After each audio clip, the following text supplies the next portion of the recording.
श्री गणेशाय नमः। ओम नमः शिवाय। स्वागत है आपका हमारे चैनल पर। आज के इस वीडियो में आप सुनेंगे सोमवार व्रत की कथा। सोमवार का व्रत भगवान भोलेनाथ को प्रसन्न करने के लिए सबसे उत्तम और सबसे सरल साधन है। तो कथा आरंभ करने से पहले आपसे अनुरोध है कि ऐसे ही कथाएं सुनने के लिए और हमसे जुड़े रहने के लिए कृपया हमारे चैनल को सब्सक्राइब करें, साथ में बेल आइकन को भी प्रेस कर लें। आज की कथा अच्छी लगे तो लाइक करें और शेयर करें, साथ ही कमेंट में जय भोलेनाथ अवश्य लिखें। तो चलिए अब हम शुरू करते हैं सोमवार व्रत की कथा। एक नगर में एक बहुत धनवान साहूकार रहता था। उसके घर में धन की कमी नहीं थी, परंतु वह बहुत दुखी था क्योंकि उसके कोई पुत्र नहीं था। वह इसी चिंता में दिन रात दुखी रहता था। पुत्र की कामना के लिए वह प्रत्येक सोमवार को शिवजी का व्रत और पूजन किया करता था तथा सायंकाल मंदिर जाकर शिवजी के सामने दीपक जलाया करता था। उसके इस भक्ति भाव को देखकर एक समय माता पार्वती ने शिवजी से कहा, महाराज, ये साहूकार आपका अनन्य भक्त है, सदैव आपका व्रत और पूजन बड़ी श्रद्धा से करता है। आपको इसकी मनोकामना अवश्य पूरी करनी चाहिए। शिवजी ने कहा, हे पार्वती, यह संसार कर्म क्षेत्र है। किसान खेत में जैसा बीज बोता है वैसी ही फसल काटता है। उसी तरह मनुष्य इस संसार में जैसा कर्म करते हैं वैसा ही फल भोगते हैं। माता पार्वती ने अत्यंत आग्रह से कहा, प्रभु, जब यह आपका अनन्य भक्त है और अगर इसको किसी प्रकार का दुख है तो उसे आपको अवश्य दूर करना चाहिए। आप तो सदैव अपने भक्तों पर दयालु रहते हैं और उनके दुखों को दूर करते हैं। यदि आप ऐसा नहीं करेंगे तो मनुष्य आपका पूजन तथा व्रत क्यों करेंगे? माता पार्वती का ऐसा आग्रह देख शिवजी कहने लगे, हे पार्वती, इसके कोई पुत्र नहीं है। इसी चिंता में यह अति दुखी रहता है। इसके भाग्य में पुत्र ना होने पर भी मैं इसको पुत्र प्राप्ति का वर देता हूँ, परंतु वह पुत्र केवल 12 वर्ष तक ही जीवित रहेगा। इसके पश्चात वह मृत्यु को प्राप्त हो जाएगा। इससे अधिक मैं इसके लिए कुछ नहीं कर सकता। माता पार्वती और भगवान शिव का यह वार्तालाप वह साहूकार सुन रहा था। इससे उसको ना तो प्रसन्नता हुई और ना ही दुख हुआ। वह पहले की तरह शिवजी का व्रत और पूजन करता रहा। कुछ समय के बाद साहूकार की स्त्री गर्भवती हुई और 10वें महीने उसके गर्भ से अति सुंदर पुत्र उत्पन्न हुआ।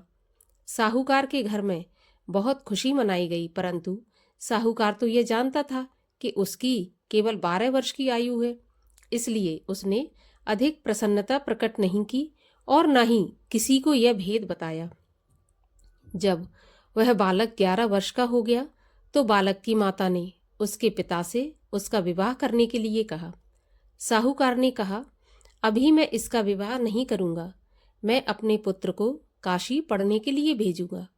साहूकार ने बालक के मामा को बुलाकर उसको बहुत सा धन देकर कहा, तुम इस बालक को काशी पढ़ने के लिए ले जाओ और रास्ते में जिन जिन स्थानों से भी जाओ, यज्ञ करते, ब्राह्मणों को भोजन कराते तथा दक्षिणा देते हुए जाना।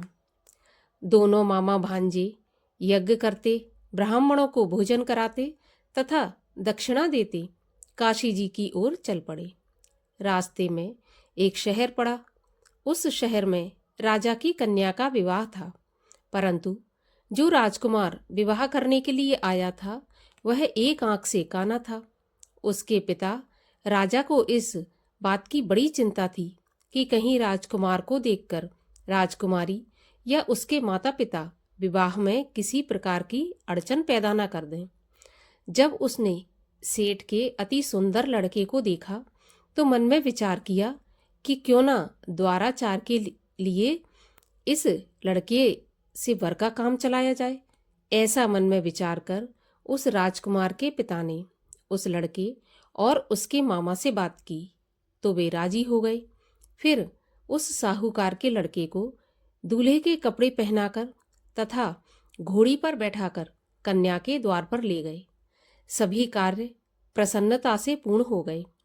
राजकुमार के पिता ने सोचा कि यदि विवाह भी इसी लड़के से करा लिया जाए तो इसमें बुराई क्या है। ऐसा विचार कर लड़के और उसके मामा से कहा कि यदि आप फेरों और कन्यादान के काम को भी पूरा करा दें तो आपकी बड़ी कृपा होगी। मैं इसके बदले आपको बहुत सारा धन दूंगा। दोनों ने इसे खुशी खुशी स्वीकार कर लिया। विवाह कार्य बहुत अच्छी तरह से संपन्न हो गया। सेठ का पुत्र जिस समय जाने लगा तो उसने राजकुमारी की चुंदरी के पल्ले पर लिख दिया, तुम्हारा विवाह मेरे साथ हुआ है, परंतु जिस राजकुमार के साथ तुम विदा हो जाओगी वह एक आंख से काना है और मैं काशी पढ़ने जा रहा हूँ। सेठ के लड़के के जाने के बाद राजकुमारी ने जब चुंदरी पर ऐसा लिखा हुआ पाया तो उसने काने राजकुमार के साथ जाने से मना कर दिया। उसने अपने माता पिता को सारी बात बता दी और कहा कि यह मेरा पति नहीं है, मेरा विवाह इसके साथ नहीं हुआ। जिसके साथ मेरा विवाह हुआ है वह तो काशी पढ़ने गया है। राजकुमारी के माता पिता ने अपनी कन्या को विदा नहीं किया और बारात वापस चली गई। उधर सेठ का लड़का और उसका मामा काशी पहुंच गए। वहां जाकर उन्होंने यज्ञ करना और लड़के ने पढ़ना शुरू कर दिया। जब लड़के की आयु 12 साल की हो गई उस दिन उन्होंने बहुत बड़ा यज्ञ रच रखा था। लड़के ने अपने मामा से कहा, मामा जी आज मेरी तबीयत कुछ ठीक नहीं है। मामा ने कहा, अंदर जाकर सो जाओ। लड़का अंदर जाकर सो गया और थोड़ी देर में उसके प्राण निकल गए। जब उसके मामा ने आकर देखा कि उसका भांजा तो मरा पड़ा है तो उसको बड़ा दुख हुआ। उसने सोचा कि अगर मैं अभी रोना पीटना मचा दूंगा तो यज्ञ का कार्य अधूरा रह जाएगा। अतः उसने जल्दी से यज्ञ का कार्य समाप्त करवाकर ब्राह्मणों के जाने के बाद रोना पीटना शुरू कर दिया। संयोगवश उसी समय शिव पार्वती उधर से जा रहे थे। जब उन्होंने जोर जोर से रोने की आवाज सुनी तो पार्वती जी कहने लगीं, प्रभु कोई दुखिया रो रहा है, इसके कष्ट को दूर कीजिए। जब शिव पार्वती वहां पहुंचे तो उन्होंने पाया कि वहां एक लड़का मरा पड़ा था। माता पार्वती कहने लगी, प्रभु यह तो वही सेठ का लड़का है जो आपके वरदान से उत्पन्न हुआ था। शिवजी ने कहा, पार्वती इसकी आयु इतनी ही थी और यह भोग चुका। तब पार्वती जी ने कहा, महाराज इस बालक को कुछ आयु और दे दो, नहीं तो इसके माता पिता तड़प तड़प कर मर जाएंगे। माता पार्वती के बार बार आग्रह करने पर शिवजी ने उसको जीवन का वरदान दे दिया। शिवजी की कृपा से वह लड़का जीवित हो गया। शिवजी और पार्वती कैलाश पर्वत पर चले गए। शिक्षा पूरी होने पर वह लड़का और उसका मामा उसी प्रकार यज्ञ करते, ब्राह्मणों को भोजन कराते तथा दक्षिणा देते अपने घर की ओर चल पड़े। रास्ते में उसी शहर में आए जहां उस लड़के का वहां की राजकुमारी के साथ विवाह हुआ था। वहां आकर उन्होंने यज्ञ आरंभ कर दिया। उस लड़के के ससुर वहां के राजा ने उसको पहचान लिया और महल में ले जाकर उसकी बहुत आव भगत की। फिर बहुत से दास दासियों सहित आदर पूर्वक अपनी राजकुमारी और जवाई राजा को विदा कर दिया। जब वे शहर के निकट आए तो मामा ने कहा कि मैं पहले तुम्हारे घर जाकर तुम्हारे माता पिता को खबर कराता हूँ। जब उस लड़के का मामा घर पहुंचा तो उसने देखा कि लड़के के माता पिता घर की छत पर बैठे थे। उन्होंने यह प्रण कर रखा था, यदि हमारा पुत्र सकुशल लौट आया तो हम राजी खुशी नीचे आ जाएंगे, नहीं तो छत से कूदकर अपने प्राण दे देंगे। उस लड़के के मामा ने आकर जब यह समाचार दिया कि आपका पुत्र आ गया है, तब उनको विश्वास नहीं हुआ। तब मामा ने शपथ पूर्वक कहा कि आपका पुत्र अपनी पत्नी तथा बहुत सारा धन साथ लेकर आया है। तो सेठ प्रसन्नता से भर उठा। सेठ सेठानी आनंद पूर्वक नीचे आए। बाहर आकर उन्होंने अपने पुत्र तथा उसकी पत्नी का भरपूर स्वागत किया। सभी प्रसन्नता के साथ रहने लगे। जो कोई सोमवार के व्रत को धारण करता है अथवा इस कथा को पढ़ता या सुनता है, उसके सब दुख दूर होकर उसकी समस्त मनोकामनाएं पूरी होती हैं तथा इस लोक में नाना प्रकार के सुख भोग कर अंत में सदाशिव के लोक को प्राप्त होता है। बोलिए शंकर भगवान की जय। शिव जी की आरती। ओम जय शिव ओमकारा, स्वामी हर शिव ओमकारा, ब्रह्मा विष्णु सदा शिव अर्धांगी धारा। ओम जय शिव ओमकारा। एकानन चतुरानन पंचानन राजे, हंसासन गरुड़ासन वृषवाहन साजे। ओम जय शिव ओमकारा।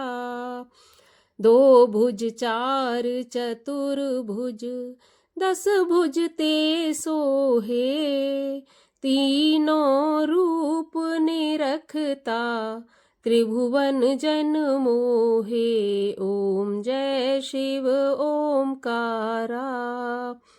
अक्षमाला वनमाला मुंडमाला धारी, चंदन मृग मद सोहे, भोले शुभकारी।